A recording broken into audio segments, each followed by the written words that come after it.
Okay, what's up guys? We're back again for another video on replacing this. Last time I was on doing a video, I was at Virginia Beach.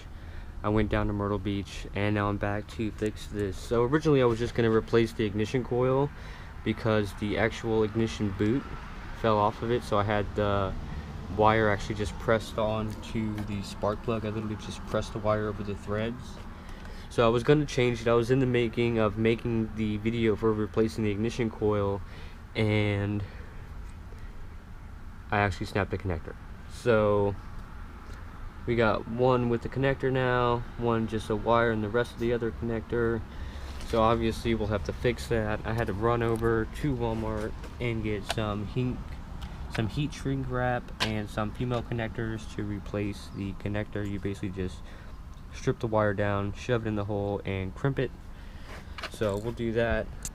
So basically what I got through was I took the old ignition coil off, which is right here.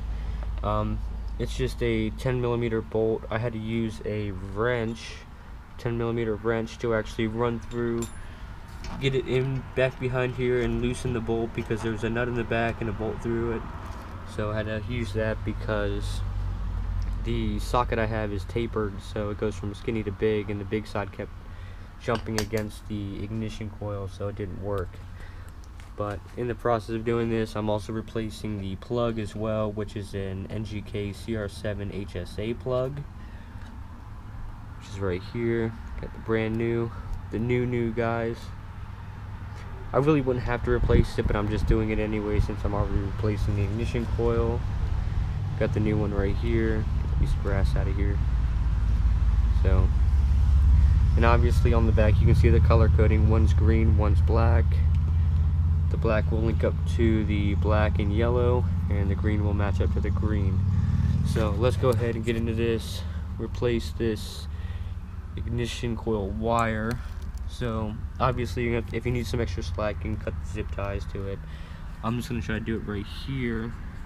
So what I'm going to do is I'm going to try to do it for you guys. So basically you're going to cut off that connector. That way you can get that out of the way to free up the wire so it can spin. And then you're going to want to cut it back a little bit, give some space, and slowly cut it. If you're going to do it with pliers, slowly cut it so you know how much you're cutting off. And you can even look at the rubber shrouding around it as well. And then you can stretch it a little bit, stretch the tubing, slowly pull on it. Don't squeeze it too tight or else you're going to cut the wire. As you can see, I got the plastic around it stripped off. So we'll go ahead and pull the stripping off of it, and then we just have back down to bare wire. And then what you'll want to do is you'll want to spin it. That way it's in a nice strong tense form. And then you're going to want to take the connector here and the heat shrink wrap. Go ahead and measure out how much you're going to need to protect it. Obviously you're only going to need about that much, so I'll go ahead and cut that down.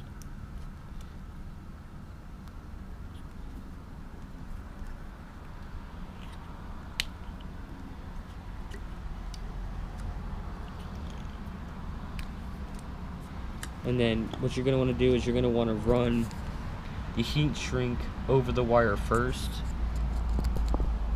That way you can actually run it over the connector. So you'll push that back on it, and then you'll take the connector, shove the connector into it, make sure the wires are still tightly together, that way it grabs all of them.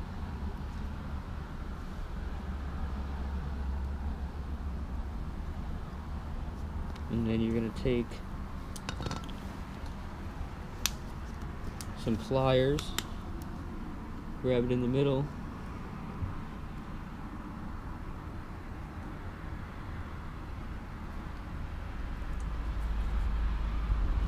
squeeze it together,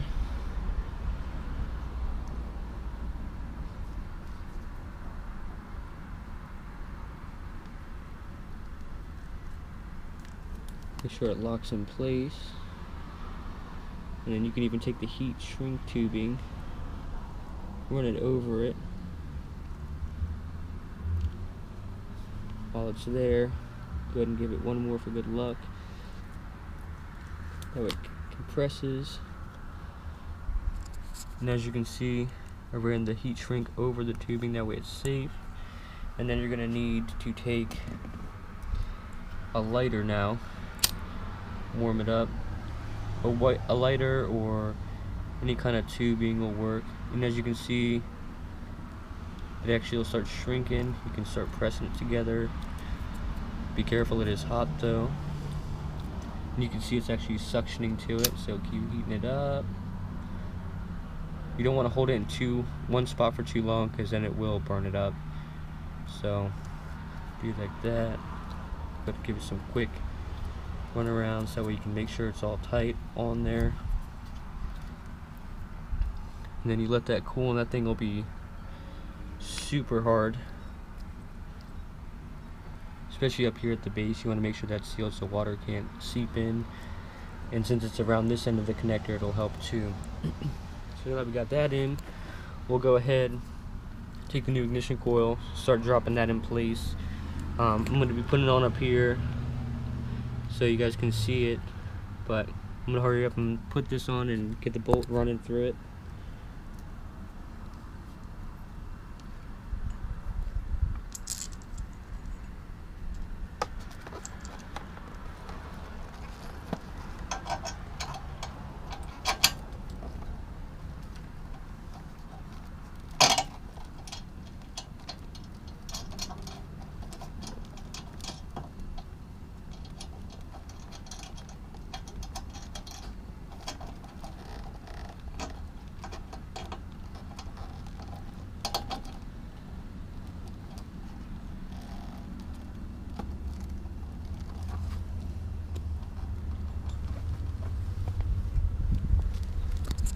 Okay, so as you can see, got the new coil in place.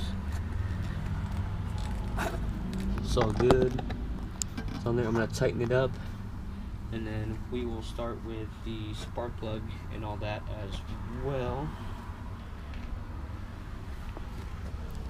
So, start doing that.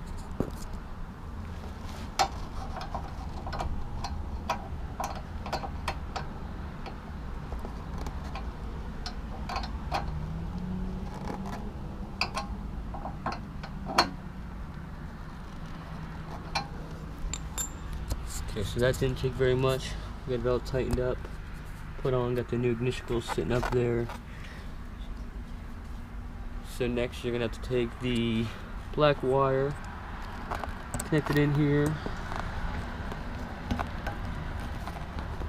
You take the green wire, attach it on there,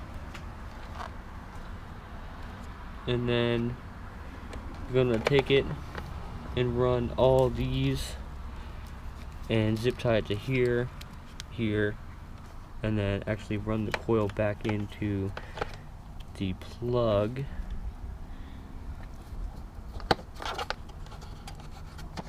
And it will lock on like that.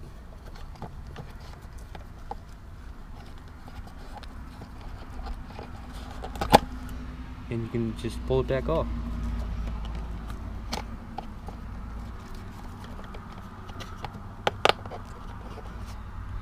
So there's all that. That's gonna do it for this video, guys. If you want to see more on the scooter or anything pertaining to that, go ahead, subscribe to the channel down below.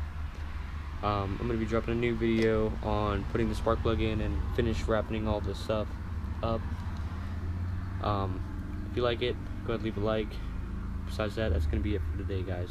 Alright? Peace.